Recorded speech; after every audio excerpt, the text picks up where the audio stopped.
आज दो और खतूत हमारे सामने आए हैं, मीडिया के ऊपर अंडर डिस्कशन रहे। एक खत है 31 अक्टूबर का, इस 31 का। उस खत के अंदर ये जो है जस्टिस मंसूर अली शाह साहब और जस्टिस मुनीब अख्तर साहब, ये इनके सिग्नेचर्स हैं। वो ये लिखते हैं कि एज पर आइन, एज पर कानून, जो 3 मेंबर कमेटी थी उसका इजलास हुआ। उस इजलास में ये तय हुआ कि ये जो 26वीं आइनी तरमीम चैलेंज हुई है, इसको फुल कोर्ट एक बेंच बना के उसको सुने।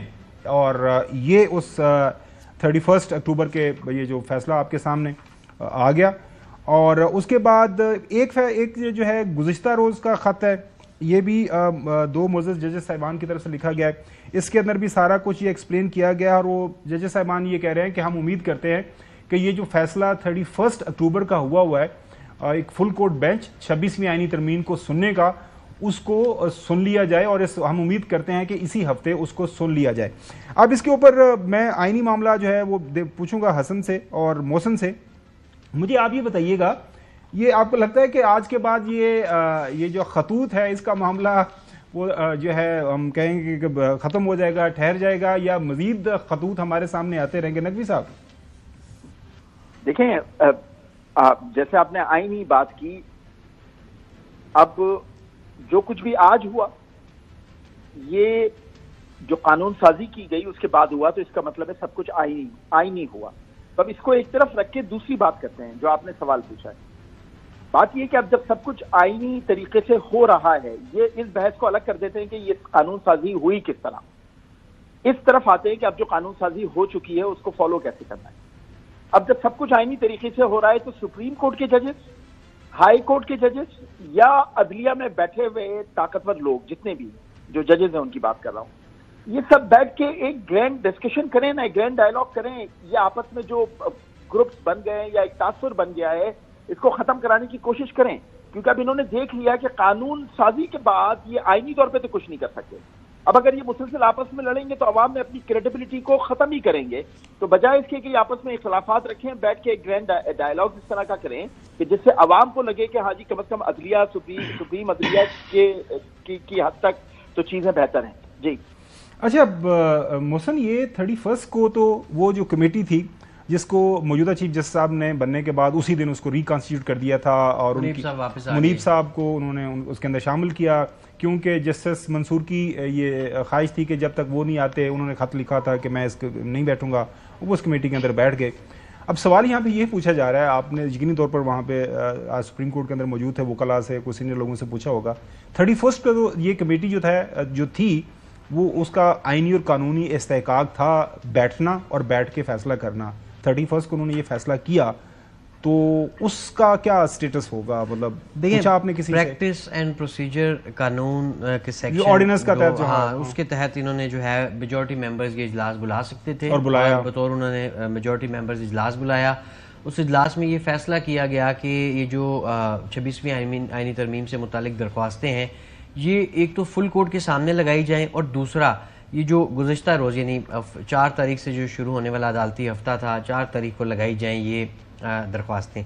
लेकिन रजिस्ट्रार, आपको पता है कि कॉज लिस्ट जारी करते हैं, और रजिस्ट्रार ऑफिस की तरफ से जो कॉज लिस्ट आई उसमें ना तो कोई फुल कोर्ट हमें नज़र आई, ना ही ये 26वीं आइनी तरमीम से मुताल्लिक तकरीबन 8 दरख्वास्तें इस वक्त तक सुप्रीम कोर्ट में दायर हो चुकी हैं, ना ही ये दरख्वास्तें समाअत के लिए मुकर्रर हुई। अब उन्होंने एक फ़ैसला किया था, लेकिन अब आपको पता है जो गुज़िश्ता रोज़ एक कानून आया है, उसमें जो है वो एक दफ़ा जो कल रात को आया, उस दफ़ा एक दफ़ा फिर ये कमेटी तश्कील हो चुकी है इसकी, और जस्टिस मुनीब अख्तर अब इस कमेटी के मेंबर नहीं है जो सुप्रीम कोर्ट में केसेस को समाअत के लिए मुकर्रर करेगी। तो अब ये मामला जो है ये खासा मुख्तलिफ हो गया। मेरे ख्याल में अब इन खतूत का वैसे भी कोई फ़ायदा नहीं है। शायद ये भी हम कह सकते हैं कि शायद ये तो आखिरी खतूत ही थे जो आज आप लोग लिखे गए हमारे सामने। नहीं, मुझे ये बताइएगा, 31 को ये मीटिंग होती है, 31 को आपको कोई इसकी गुनसुन नहीं लगी कि ये इन जजेस साहबान ने ये फैसला किया है, बैठे हैं कमेटी ने, मतलब वो मीडिया के ऊपर खबर आई कोई ऐसी? देखिए, आपको पता है कि जो जस्टिस मंसूर अली शाह साहब थे, वो चीफ जस्टिस काजी फ़ायज़ ईसा की रिटायरमेंट के वक्त उससे एक आध दिन पहले ही उम्रे के लिए मुल्क से बाहर चले गए थे, और खत भी लिखा था उन्होंने। और फिर उन्होंने जिस दिन फुल कोर्ट रेफरेंस था फॉर्मर चीफ जस्टिस के एजाज में अलविदाई रेफरेंस, उसमें उन्होंने शिरकत नहीं की, वजूहात दी और उनकी जगह पे एक खत आया जो उस वक्त उन्होंने कहा कि फुल कोर्ट का जो रेफरेंस है इसके रिकॉर्ड पर इसको रखा जाए। लेकिन साहब के हवाले से काफी उन्होंने सख्त अल्फाज इस्तेमाल किए। उन्होंने former chief justice Saqib Nisar के दौर का हवाला दिया, बताया कि मैंने उनके रेफरेंस में भी शिरकत नहीं की थी, क्यों नहीं दी थी, ये भी कहा कि अब हालात उससे भी ज्यादा खराब है। तो इस तरह की बातें उन्होंने की थी। लेकिन अब मामला ये है कि जो भी ये खतूत थे या इन्होंने ये जो फैसला किया था या जो भी किया था, अब इन सारी बातों का मतलब मुझे जाती तौर पे कोई ज्यादा मकसद नजर नहीं आता। तभी तो मैंने कहा कि आईनी कानूनी कोई इसका पहलू कोई नहीं, अब कुछ नहीं हुआ, नहीं अब कुछ नहीं हो सकता। अब देखें कमेटी का इजलास नहीं हुआ, अगर हुआ है तो अब उन्होंने अपने चीफ जस्टिस को भेज दी होगी फाइल, डेफिनेटली रजिस्ट्रार के इल्म में भी है क्योंकि उन्होंने मिनट्स जारी करने का भी कहा, वो बिल्कुल हो गया, वेबसाइट पर इसके मिनट्स भी जारी किए जाए सारी डिटेल, तो वो जाहिर है चीफ जस्टिस साहब इसको इंतजामी साइड पर देख लेंगे। वो हसन, ये वैसे अब ये प्यार भरे जो खतूत हैं, अब आपको लग रहा है कि ये मामला अब खत्म हो जाएगा कि अब और भी अभी कुछ स्टॉक रहता है खतूत का, या ये आइंदा भी ये खतूत हमारे सामने आएंगे? नहीं, मुझे समझ नहीं आई कि जस्टिस मंसूर अली शाह साहब ने जब ऑर्डिनेंस आया था तो उन्होंने तो रिक्यूजल कर दिया था। उन्होंने कहा था मैंने तो इसमें बैठना ही नहीं, वो उसके अंदर उन्होंने खत के अंदर हसन लिखा था अगर जस्टिस मुनीब को वापस जो है लाया जाता है इस कमेटी में तो मैं बहाल कर दें तो मैं बैठ जाऊंगा। तो वो फिर बैठ गए, उन्होंने बेसिकली तो रिक्यूजल ही था उनका। नहीं मतलब वो फिर बैठ गए ना कमेटी के, बैठ गए तो वो फिर दोबारा अब आगे बैठ गए। तो देखें अब बात ये है कि I love justice Mansoor Ali Shah, लेकिन वो जिस तरीके से अब ये खतूत लिख रहे हैं, जो कुछ वो कर रहे हैं, आई डोंट नो उनको क्या हुआ है। यानी ये आखिरी 3, 4, 5 माह में आई फेल टू अंडरस्टैंड कि उन्होंने इस किस्म के एक्शंस क्यों कर रहे हैं। आपको वाकई नहीं पता कि उनको क्या हुआ? मुझे हाँ, लेकिन अब देखिए ये किस्मत के फैसले हैं कि justice chief justice supreme court of Pakistan है और वो chief justice supreme court of Pakistan नहीं बन सके। जो सीनियरिटी प्रिंसिपल था, ठीक है, सीनियरिटी प्रिंसिपल जो है वो खत्म हो चुका है, अब आईनी तरमीम हो चुकी है, मूव ऑन। अब उनको मेरे ख्याल के मुताबिक बड़े दिल का मुजाहरा करना चाहिए, इन खतों किताबत से बाहर निकलना चाहिए और अपनी जो उनकी लेफ्ट राइट के जो उनके मशीर हैं उनको तब्दील करना चाहिए।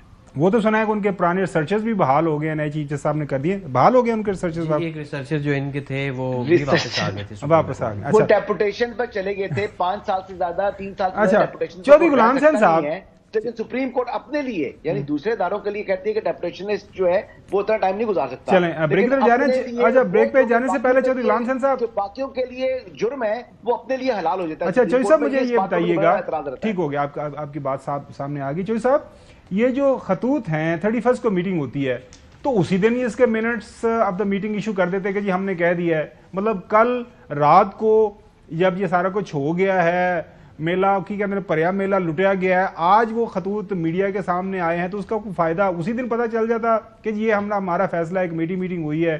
चौधरी साहब,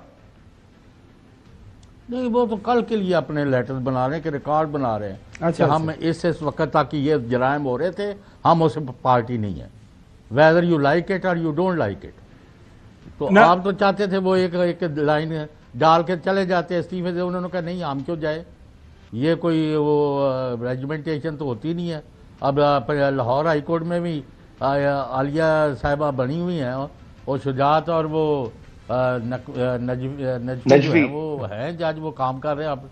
हाँ, वो भी तो उनसे भी बड़ा प्यार था हसन यूब साहब को। ये हसन आपको ख्याल था कि उनको बनना चाहिए। एनीवेज नाज़रीन, ऑन अ लाइटर नोट,